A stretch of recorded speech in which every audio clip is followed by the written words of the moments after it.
Welcome back, everybody. Thanks for joining Anonymous Addiction Deprogramming Podcast. And today we got Joey C. I advertised it the other day. I said Joey C is going to come on. Joey C was my old reoccurring co-host for a long time. We started probably about 3 years ago. Or Joey's going to fill us in on some timeline. I'm going to let Joey tell his story about a little bit about his whole history. Childhood, coming up, drinking, going, getting in trouble, creating a bad habitual habit with alcohol and some dipping dabbing in some drugs, going into rehab and coming out, going to AA. He's going to tell us all about that stuff. And so I hope you stay tuned. Everybody that's on Spotify, thanks for listening. We appreciate it. Joey started me on Anchor years ago, and now it's called Spotify. So, Joey C's from back in Jersey. So am I. I'm originally from Jersey. I grew up in South Jersey. Joey's up there a little bit north of me. I'm over here in California. So we're doing the East Coast thing again. Me and Joe always do the East Coast connection. So, Joe, welcome back, buddy. Thanks, buddy. It's funny, been, talking to you for like almost 4 years now, because I've been like off the booze for over 4 years. So yeah, it's been a while. And every time I talk to you, it's like, I haven't talked to you in a long time, but it's always like we talk every day. But yeah, I'm going to talk to everybody about, I guess, kind of my story. My story ain't that different from everybody else's, except that I don't go to AA now, and I've been booze free for however long I've been booze free. I've been booze free for today. However long it doesn't really matter. But let's see, it was like 17 or 18 I started drinking. It was around like 1998. It was awesome. And I was hitting it hard. I just kept hitting it harder and harder and harder. Then I was 24. I went to AA for a year. I was in like 2005. And I mean, it was all right. I was doing it because I felt guilty. Uh, you know, like just because I was drinking too much and I was still living at home. I could see my parents were disappointed in me on all this shit. And I'm like, all right, let me go to AA. And I did it for a year, and then just the shit got old, and I was too young to quit drinking. I didn't, in the back of my head, I wasn't going to quit for the rest of my life drinking. And so I started drinking again for 15 years, drinking and stopping and trying to control it, and not controlling it and all that bullshit. Same fucking shit you'll hear in an AA meeting or wherever. My story's not different than anyone else's. And then 2019, I went to rehab, and then that's when I just like, I had never been to rehab before, and I was like, you know, this is it. I'm in rehab. I just created a new identity for myself at that point, and I figured, I mean, there's no turning back. There's no pretending you don't have a problem after you've been in rehab. Like, I'm not gonna go to like a family party and drink again ever after everyone knows I was just in rehab. Like, I'm never gonna be able to drink the way I want to again. So I might as well just stop and create a new identity for myself. Um, so right after rehab, like I was hitting AA pretty hard, because it was something that I was used to in rehab, and I guess I thought that it was something that I needed to do, um, to stay sober, and it kept me busy at the time. It kept me sober at the time. Um, I mean, I don't know if it kept me sober at the time. What kept me sober at the time was I came to some kind of realization that I wasn't going to drink anymore. That's what kept me sober at the time, and I guess what still does. Like, I'm just I don't have the time for it anymore. I don't have the desire for it. I can't fit it in my schedule. It's not going to make me feel. I don't really have a desire to feel any differently than I do on a day-to-day basis. Whereas when I was addicted to alcohol, you want to feel differently than you do because you're jonesing for, you're jonesing for the next drink. But after rehab, I started the podcast, Brutally Sober. That was in 2019, 2020. I think I started it. Can't remember exactly why I started it, but I kept going with it. Like I was doing podcasts like every day because there wasn't a lot of meetings to go to. Um, Let me interrupt you right there, Joey. I'm sorry, but so did you start Brutally Sober podcast in the rehab? no, when I was out of the rehab. Okay, when you got out. Okay, everyone, this is a deprogramming podcast, anonymous addiction deprogramming. We're helping people deprogram from Alcoholics Anonymous and other different type of modalities that maybe don't fit you. But let me ask you a question, Joey. When you went in when you were young, at a very young age, you weren't ready. I mean, you were still enjoying your Yeah. drinking. How did you hear about Alcoholics Anonymous? Uh, my family. I've Okay. had family members go to it. Okay, so you had family members kind of influence you, good because they knew that Alcoholics Anonymous was around. At that time, did anyone else ever tell you about any other recovery method? No. No. Okay, so to the audience, I just want to bring something aware because I can relate to that because 39 years ago when I came in, I don't count time, but I do, like me and Joe were talking about this. The day that I did go in and say yes to help, I do remember that day, and I'm going to keep that's an important day of mine. It was February 27th, 1984. This February will be 40 years. Now, I don't celebrate it every year and do all the celebrations or stuff, but it's a significant day that I will remember. But the point is that I didn't have any alternatives either. But here's the weird part. Joey came in earlier, I mean later than me, and still no one suggested any other type of method for recovery. It was always Alcoholics Anonymous. I just wanted to put that out, Joe, and let people understand that that's how we're influenced by the outside society because everything points us to Alcoholics Anonymous. So we really didn't have many other places to go to, and we didn't I know mean, there was other choices. I think in rehab there was like a smart recovery book laying around, but it's all geared towards AA. Okay, so you went to rehab. What was the modality constantly? Oh, it was AA. Did you have to go to AA meetings? Yeah, we went to AA meetings and NA meetings. But even though I just wanted to keep whatever momentum I had going when I got out. So I kept going to AA. I had a momentum going. I just wanted to keep it going. But I never felt a deep connection with AA itself. But I had a deep connection with my family history and their relationship with it. So I was kind of feeding off that a lot. But now here I am, 2024 going into 2025, and I don't care if people go to AA. I might go to a meeting again tomorrow night just to hear some bullshit if I feel like it. I don't know.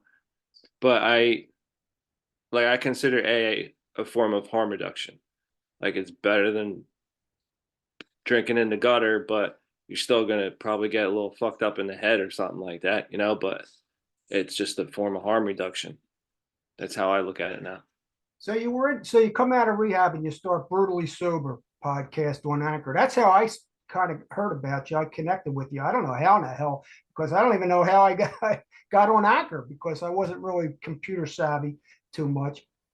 So you were questioning from the get go because your Yeah. podcast kind of had some satire in it, had some humor, it had some questions. You were questioning it as you were doing these podcasts. Am I correct? Yeah, I would do a podcast in a parking lot before I went into a meeting, and then you know, bash the way the meetings work and then go into the meeting because that's just what I was doing. I mean, Right. that was the my program I had at the time. I'll do a podcast about how AA is fucked up, then I go to AA, and then that's just what I was doing. And then I hooked up with you, and you kind of ruined AA for me, to be honest with I you. fucked AA up, man. Sorry, excuse my I know language. I would probably would have kept going with it because I mean, I was okay being baffled with bullshit and not being baffled with bullshit and acknowledging this, acknowledging that, and then you took it to a new level, and it's like I can't consciously walk into these fucking doors every day, like with a broader understanding of what I know now about it. It just like if you're ignorant to it, that's one thing, but if you are not ignorant to it and you continue to do it, it's like, well, you're a psychopath at that point. So I just like, I mean, I don't drink and I don't go to AA. So I don't know why. No, I'm just, I'm in it. I'm in a different mindset now, man. I just, I have a, I have, I have being what I'm calling beingness. Um, I also used to have that when I drank, but only when I knew there was more to drink, I would have this what I'm calling a beingness. And now I have an infinite supply of that beingness. I can just be, and I'm never going to run out of what I have because I can just sit and be, and I don't need to. Uh, I'm not gonna run out of it. I have it, and Well, when you I remember one of our podcasts years ago. We talked about superpower, and maybe that's what you're talking about. Maybe we could use that word as being. We're being human, today, and we have a superpower. We're not powerless. This podcast will actually it kind of relieves you of guilt, shame, and fear with Alcoholics Anonymous. But when you go in, you can actually feel the guilt and the shame and the fear when you go back into a meeting after, as Joey mentioned, after you go to a lot of podcasts and talk to a lot of people like myself, like-minded people that are talking about deprogramming from Alcoholics Anonymous. Like Joey said, it was perfect. Like once you got a head full of deprogramming and reprogramming, unlearning and learning new things, it's very difficult to go back into those meetings. Very yeah, difficult. I mean, drink AA, ruins drinking, and Bobby C ruins AA. Right. Bobby C will ruin your AA program. But we're not telling people not to go. No, Continue to go. Yeah, I'm continue to not. go. I would never tell anyone not to go. Check it out. Listen to our podcast. Check it out before you go into a rehab. When an interventionist comes over, there's a lot of interventionists. They're coming over. They're going to infiltrate you with the 12 steps. A lot of psychiatrists, therapists, social workers, medical field, doctors, lawyers, government. They're going to push you into Alcoholics Anonymous. But check out the Anonymous Addiction Deprogramming podcast with Joey and I, and just check it out. And then when you go back in, you can feel it. It'll resonate with you. It's either going to sit with you or it's not. You're gonna probably feel something different. But Yeah, Joey, let's talk about how we create our own program, because me and you, when we call each other, we don't mention any steps, we don't mention any alcohol, we talk about our lives. Joey's yeah. into a new career, he's into a new business. He does yard work. He just did a 5K run. Talk about the 5K run you just did. That's part of it. I mean, I don't have a program. I just don't drink. I don't think about not drinking. My program, if you want to, all right, I'll give myself a program. My program is not thinking about not drinking. Like I don't just sit around think about how I don't drink all day, or else I'd probably want to drink. I just don't. I don't think about it. It's not a thing. It's not a thing. It's nothing. It's not a thing. I just posted something like, I don't talk about I don't smoke. I quit smoking. Hey, maybe I will smoke again maybe next year. But right now, do I talk about, oh, I got 5 years not smoking. No, I don't. It's not a thing. Good point, Joe. I quit smoking 6 months ago. I didn't go to any You didn't go to Smokers Anonymous? I didn't go to Smokers Anonymous. No.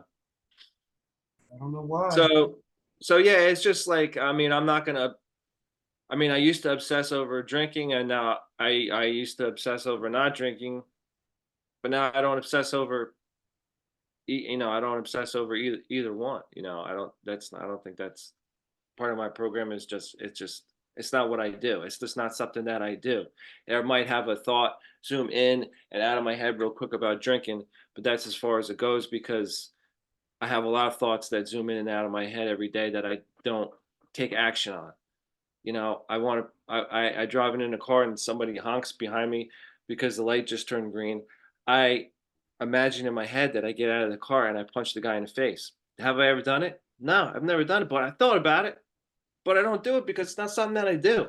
And I also don't drink, but it's something that pops into my head every now and then, but it's just a fleeting thought. I mean, if you don't eat broccoli, I don't eat broccoli. I don't think about it. I'm obsessive. Joey, put some light on in the front of you or the back of you. Give you a little more lighting because you're getting kind of dark out there in Jersey. Joey's over the East Coast. It's 3 hours difference. I'm over here on the West Coast. So there we go. Joey, put a little light on it. Be able to see him a little better. Appreciate that, Joey. Yeah. So when I say creating our own programs, I mean we are programming. We're not being programmed. We are free to program ourselves into whatever direction. Like when you go get a new job, Joey worked a couple different jobs. He's at a new job right now, a really good one. He he did that. He had the desire to go do it. It's just like there's a bunch of stuff in Alcoholics Anonymous that didn't come from Alcoholics Anonymous. So as soon as we say it, people say, "Oh, you're quoting AA." No, we're not quoting AA because mostly everything came from the outside world. You know, and all the motivational speakers, everybody, all back way back 1930s, 20s, whatever, Andrew Carnegie's and stuff like that knew that it took a desire.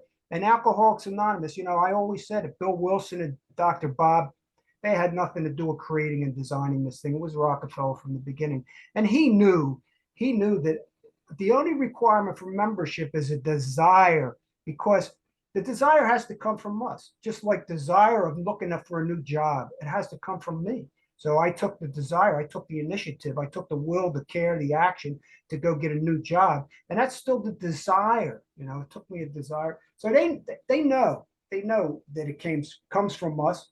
They knew it had to come from us. And they knew all along that they're going to take credit for something that we're doing anyhow. Okay.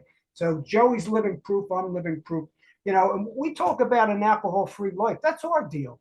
I don't even use the word abstinence. I hate that word abstinence. I don't. It's a no thing. So I don't even use the word abstinence.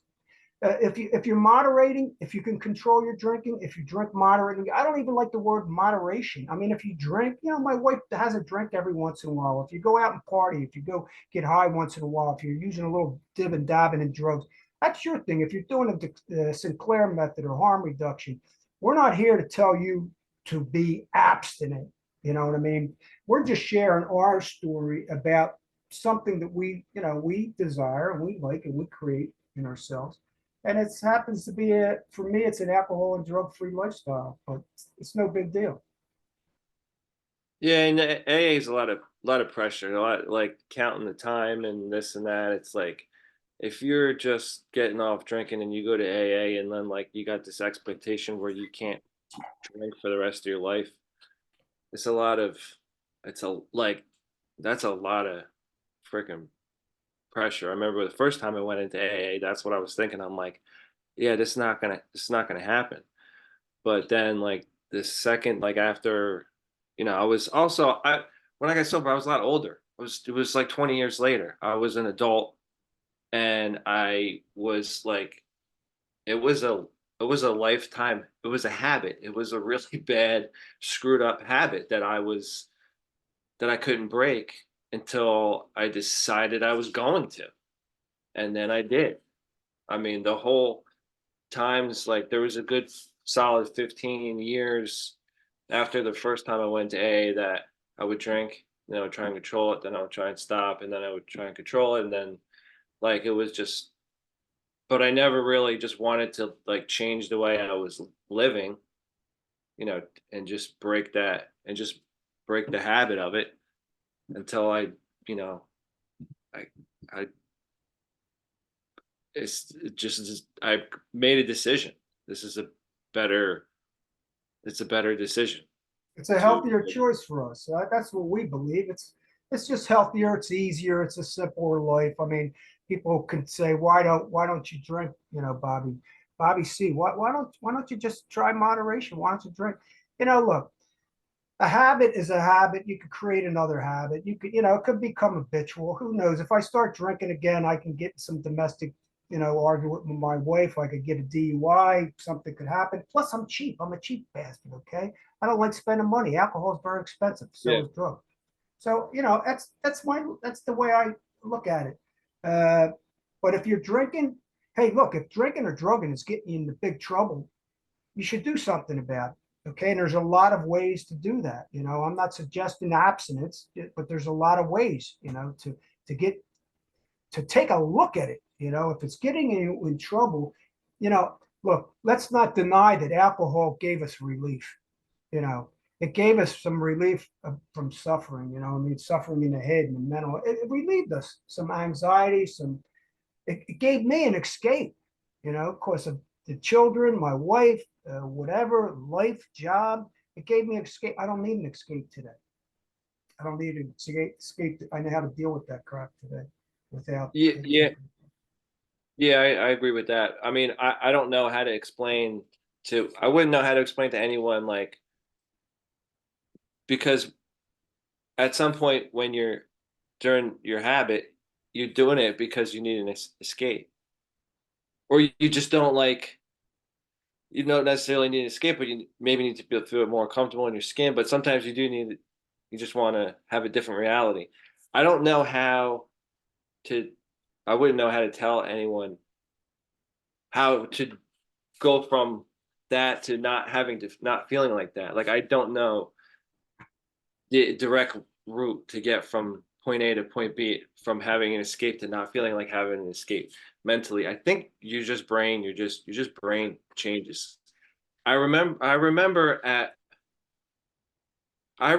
realizing when I thought to myself, because drinking always like helped me think. It helped me think more like slower. It helped me like think about how I was, how I really felt.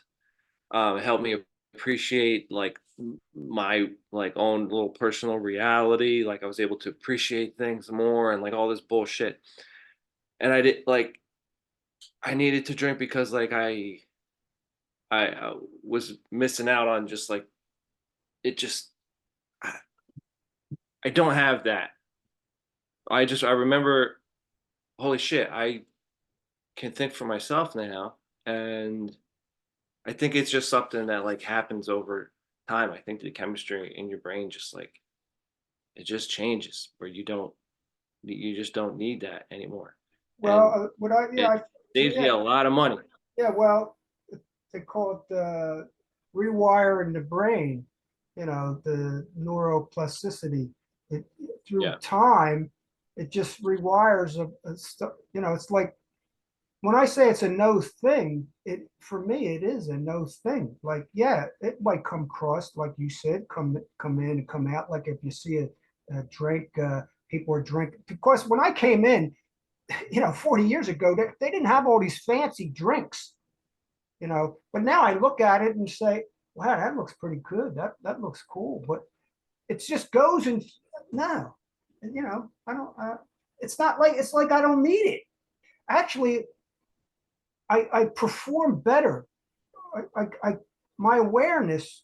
I don't like to mess with. You know what I mean? I don't want to mess with my consciousness, the level of Yeah. consciousness I have. I don't want to mess with that. I don't. Yeah. I don't want to mess with what I have either, because then I'm going to have to go.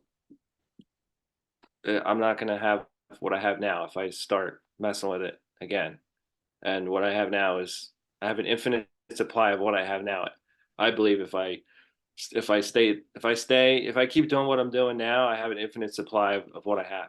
Whereas opposed to when I was drinking, I only had as much as what was in the refrigerator, and then I had to get more, and that costs a lot of money. If anyone doesn't know, that will drain your paycheck pretty quick. And it But costs us I got now it's good. relationships. It costs us a lot of stuff. Relationships, self-esteem, humility, coming in with my tail, shit that, oh God, I don't want to do none of that stuff. And even if I couldn't do it, I could drink again. I go out and I believe that, people went to Alcoholics Anonymous for years, called themselves alcoholic, went back out after a few years of retraining, learning new things, rewiring their brain, coming up with different types of motivation, talking to people, going to doing some therapy.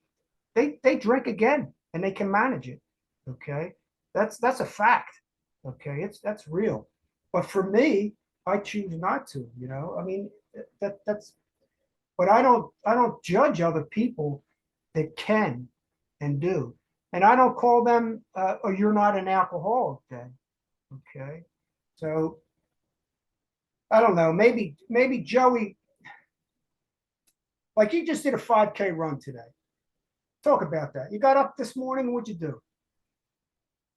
I got up this morning. I did a run. I scheduled it. I ran. It's one of the things that I do now that make me feel good. Exercise and running and going to the gym and all that stuff. It gives me the it's part of what I do that helps my brain feel good. Feel good. Feel good. Right? Yeah. Isn't that what we're looking for? Feel good. It's a feel good. It helps your dopamine. It gives you a hit of dopamine, right? How about your new job? You just got promoted in a new job. You're like managing a big complex and everything. We don't have to talk about it in specific or anything, but you know, I know you. I know you're like creating your life. You're taking charge of it. You're creating your destiny. And I see you. I see you moving. I see you changing. Which before I didn't know how to do. Today I know how to change. We got 10 minutes, Joey. Plenty of time. Got plenty of time. So yeah, I don't know what else to say, except that yeah, I'm a guy that doesn't drink and also doesn't go to AA. And so are you. Right. Right. I don't know when you went to. I like to talk about like these labels. Like I don't know about you, but this is what I don't call my. I will never call myself alcoholic. Okay, that word alcoholic, I despise it today. Addict, powerless, diseased, any type of these type of labels, I just dismiss them because they're very very unhealthy. You know, today, look, there are some drug addicts. They call them drug addicts. They're not. There's some people that use drugs and habitually, and it's bad. It's not good. And their lives, somebody's hooked on meth, somebody's hooked on coke really bad. Somebody's hooked on heroin or doing fentanyl and opioids, benzos. There's some super super bad addictions, super bad habits. All I could say is to the audience, all I could say is millions and millions and millions of people stop doing that. So they can too. So you can do it too. It's possible because millions and millions of people successfully do it. They change. Now, I'm not even saying they change after maybe a year or two. They rewire their brain. They learn new things about their health, about their mind, about their body, soul, spirit, and they learn how to change things. And it does go like this. It goes from here to here because if you really look at it, everybody does the exact same thing. You go from here to there. I mean, everybody does. I don't care if you're the most hooked addict. You want to call yourself an addict or alcohol. It goes from here to here because one day all you do is say, no, I need help. You get some help. Yeah, you may have these things they call relapse or whatever. Yeah, they have these things that you trial and error, but eventually, over time, you see them. I mean, they're everywhere. People that went from the streets of homelessness, uh, crack addicts, come out of it and become productive members of society. Even though society's, we'll talk about that in another podcast, but they're living good, nice, healthy lives. Even if they're moderating or using a little bit or dib and dabbing, they're changing. They're changed. Um, Joey, how's Sarah doing? How's she been? She's good. She's glad I'm not drinking anymore. We fight, I would say, basically never now. And that's another benefit of not drinking. And we just there's there's really no stress when you don't drink. I have trouble paying bills sometimes, and sometimes I don't feel motivated some days to do things, and you know there's like this what people call stress, but it's not stress. It's nothing to it's nothing to drink. It's nothing to drink over, and drinking just makes like shit that's really not that stressful because it makes you get into a state of mind of like being all anxious and nervous and on edge, and it doesn't help anything. So me and Sarah have a good relationship now because uh, one of the big reasons is because I'm not drinking. Yeah, same here. Me and my wife still fight, which is good though, because we'll have a fight and then we'll get over it like 10 minutes. Oh, hi, hon. You okay? Yeah, yeah. Forget about it like that. Bam. Let it Yeah, go. Years ago it was days and days of silent scorn, and that's stressful. That's some stress. yeah, Yeah, today I deal with a lot of different opportunities. Today I still feel it could be stressful, but I have certain things that I do to maintain my mindfulness, and mindfulness is big to be aware of what I'm thinking, how I'm thinking, and to be mindful of the stress factors in my life and how to deal with them.